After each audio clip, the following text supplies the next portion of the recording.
A common method of summarizing data is a histogram if the data is numerical. So basically, a histogram, you divide the range of values in your data into 5 to 15 groups or bins. Usually they have equal width, and you simply count how many observations in each bin and draw a nice column or bar graph to summarize where the data is. And Excel in previous versions to Excel 2016 did histograms, but they really didn't look that great. But in Excel 2016, they look fantastic. So let's look at a sample of IQs of, let's say, students. We've got, at a high school, we got about 1,000 kids there, and we want to summarize the IQs in a histogram.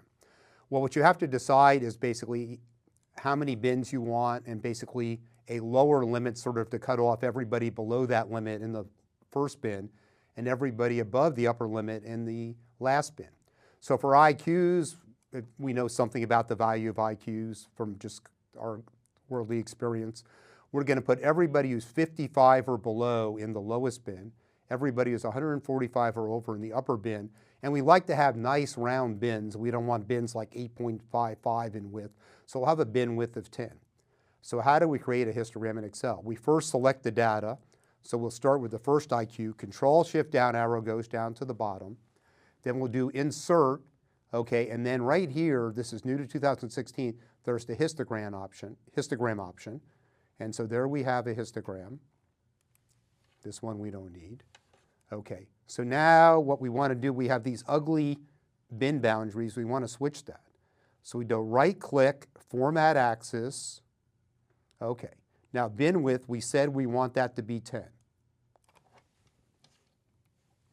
Okay, overflow bin would be the upper one. We want that to be 145, we've got that.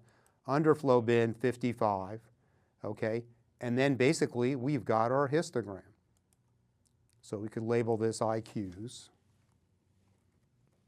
Okay, now what that tells us is roughly how many of the students here have IQs in each range. So our first bin is below 55 and above 145. It doesn't appear that there are any. But the most frequently occurring IQ range is 95 to 105, which makes sense because you know the average IQ is around 100. It's supposed to be 100. And we can also see this IQ graph is what we call, or histogram is called symmetric, because it looks sort of the same to the left and right of the peak here. Go one bar to the left, one bar to the right, the heights are pretty much the same. 2 bars to the left, 2 bars to the right, the heights are pretty much the same, etc. And in our next video, we'll explore more the most common shapes of histograms.